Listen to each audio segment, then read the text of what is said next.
Inilah fitnah Dajjal. Hari ini mereka menguasai apapun bidang kehidupan kita.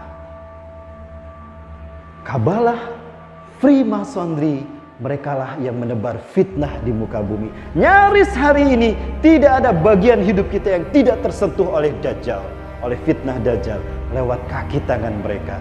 Zionisme Yahudi, Freemasonry, Illuminati, Kabalah. Inilah fitnah-fitnah Dajjal di akhir zaman. Dan mereka menyesatkan kita lewat 3 ranah: simbol, ritual, arsitektur.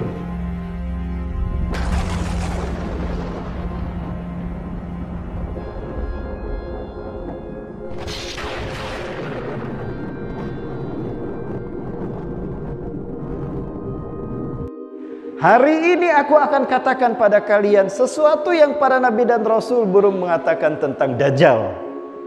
Artinya apa? Bapak Ibu dirahmati Allah, Nabi Muhammad SAW, Rasulullah, mengatakan sesuatu yang para nabi tidak mengatakannya tentang Dajjal. Apa itu? Ta'lamuna annahu a'war. Kalian akan tahu sesungguhnya dia itu a'war. Bapak Ibu, banyak buku-buku yang menerjemahkan a'war itu buta, bukan buta. Bapak Ibu dirahmati Allah, ada orang matanya normal tapi tidak bisa melihat, disebutnya apa? Buta. Matanya normal, tidak rusak, tapi dia tidak bisa melihat, disebutnya buta. A'war di sini bukan buta, tapi pecak, rusak matanya. Silakan buka kamus bahasa Arab. Pecak mata kanannya. Wa annallaha laisa bi'awar. Dan Allah Tuhan kalian tidak pecak. Disejajarkan sesungguhnya dia pecak, Allah tidak pecak. Artinya akan datang seorang manusia yang pecak mata kanannya mengaku Allah, dia bukan Allah, dia Dajjal. Bapak Ibu rahmati Allah Subhanahu wa taala, menarik bagi kita. Kenapa cuma Rasulullah yang tahu kalau Dajjal pecak mata kanannya? Seolah-olah nabi yang lalu selain Nabi Rasulullah, sejak Nabi Adam sampai Nabi Isa, mereka tidak tahu kalau Dajjal pecak matanya. Karena peristiwanya terjadi setelah Nabi Isa diangkat ke langit. Setelah dia disalib, Bapak Ibu, dia diarah ke Bukit Golgota. Herodes Raja Romawi memegang pedang di tangan kanannya, Old Testament di tangan kirinya, Perjanjian Lama di tangan kirinya. Itu pedang, si Yudas diarah ke sana. Ya, Herodes sambil mundur dia menusuk-nusukkan pedang ke tubuh si Yudas yang diserupakan Nabi Isa. Ditusuk-tusukkan itu pedang. Ketika darah bercucuran, diambil darah dia dan diminum. Orang-orang di sana meyakini jika ada bagian tubuh Yesus Kristus bercampur dengan tubuhnya, dia tidak akan disiksa api neraka. Lihat, di dalam agama Kristen ada Ekaristi Holy Water, rukun meminum air suci. Betul Pak ya? Banyak tusukan pedang menusuk tubuh Yudas, diambil serpihan tubuhnya dimakan. Ekaristi Gusti Kudus, rukun memakan tubuh Tuhan. Selesai misa, kebaktian, berbaris keluar, pendeta memegang nampan, ada roti kan? Roti kecil dikasihkan dibagi-bagi. Haleluya. Ekaristi Gusti Kudus. Salah satu tusukan pedang itu merusak wajahnya dan menusuk mata kanannya. Di saat itulah Yudas Iskariot alias Samiri alias Dajjal kehilangan mata kanannya. Maka cuma Rasulullah yang menyebutkan, aku katakan kepada Dajjal hari ini yang belum disampaikan oleh para nabi dan rasul. Dia pecak mata kanannya dan Allah tidak pecak. Pecak karena tertusuk pedang. Peristiwanya terjadi setelah Nabi Isa diangkat. Hal ini yang membuat saya yakin yang disalib bukan Nabi Isa, tapi Dajjal, Yudas Iskariot. Ini yang disabdakan oleh Nabi Isa. Kata Barnabas, kelak di antara kalian ada orang berkhianat kepadaku. Berkhianat memberitahukan di mana Nabi Isa bersembunyi. Dan dia akan menggantikan tempat kedudukanku di tiang salib. Jadi siapa yang disalib? Nabi Isa bukan? Siapa? Yudas Iskariot atau Samiri di zaman Nabi Musa atau Dajjal. Barnabas ingin tahu apakah dia Dajjal atau bukan. Setelah itu dikuburkan Bapak Ibu, dibawa ke Bukit Golgota, dikuburkan di Bukit Golgota.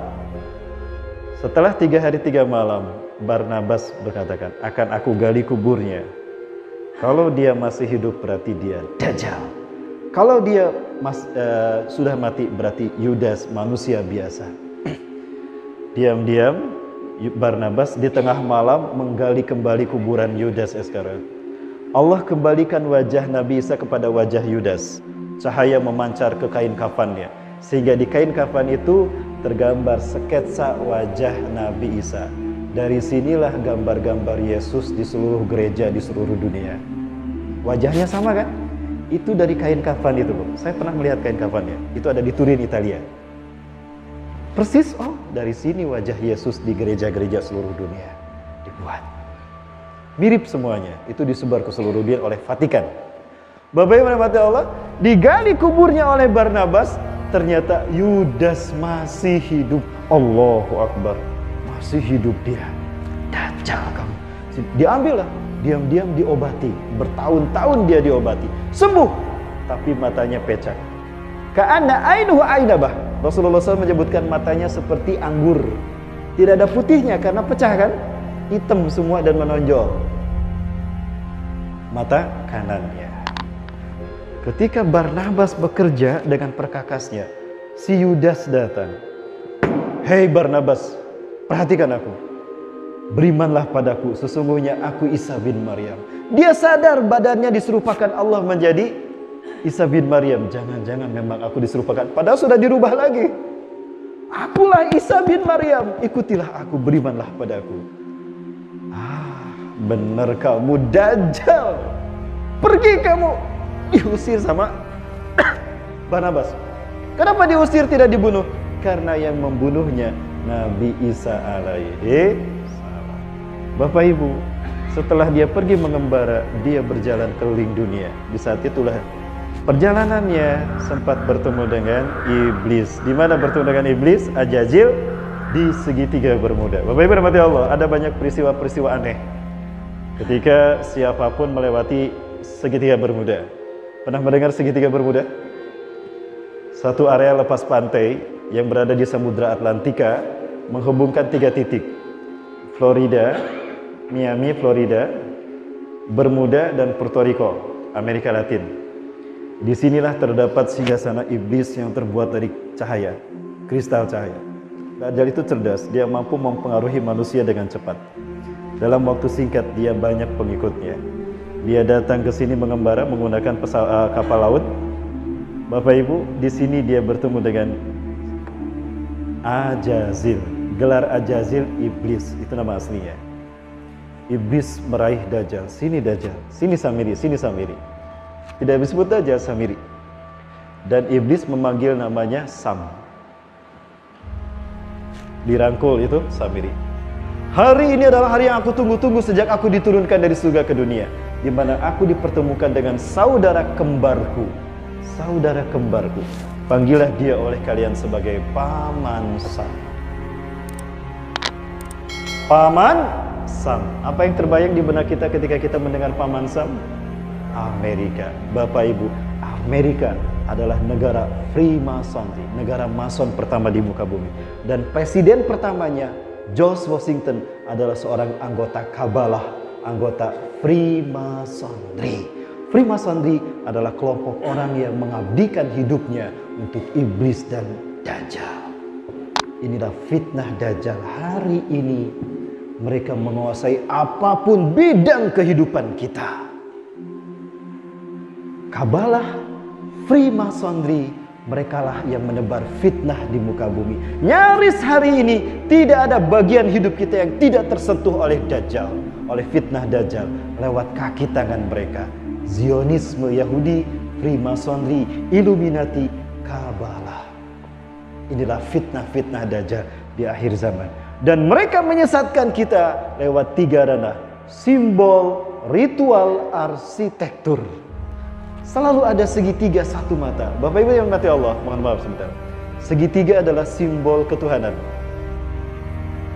Fir'aun membangun segitiga untuk menunjukkan dialah Tuhan.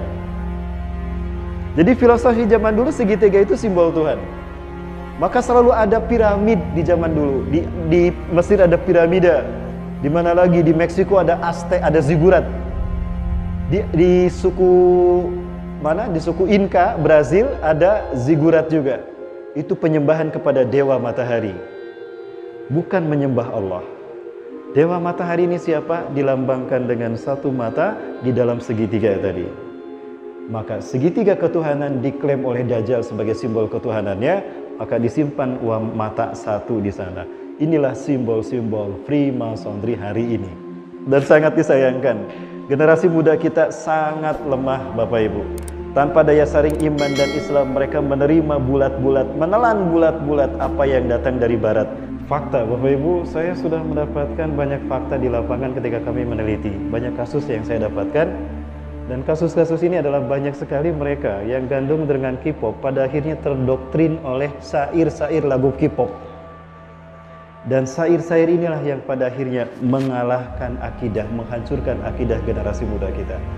Banyak di antara mereka yang kesurupan. Ketika kita ruqyah agar tidak suka K-pop, itu mereka kesurupan. Dan apa yang terjadi? Ini Bapak Ibu, persis seperti apa yang kami alami. Inilah yang terjadi.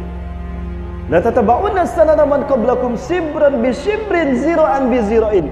Sungguh kalian akan mengikuti jejak orang-orang sebelum kalian, sunnah orang-orang sebelum kalian, sejengkal demi sejengkal, sehasta demi sehasta. Artinya apa? Tidak terasa, ini hanya budaya, hanya musik, ini hanya hiburan. Betul. Tapi melalui hiburan itulah mereka menyesatkan generasi muda kita. Hatta law dakhalu juradabin la taba'tumuhum. Sampai mereka masuk ke lubang biawak, kalian ikut juga. Inilah lubang biawak itu. Dibikinlah artis-artis ini menjadi idola bagi generasi muda kita. Siapa yang tidak mengidolakan K-pop? Putih, cantik, mulus, seksi. Itulah yang membuat generasi muda kita hancur. Dajjal dan iblis tahu kelemahan umat manusia, terutama umat Islam. Lewat inilah mereka dihancurkan. Inilah fitnah Dajjal yang jelas di hadapan kita, Bapak Ibu.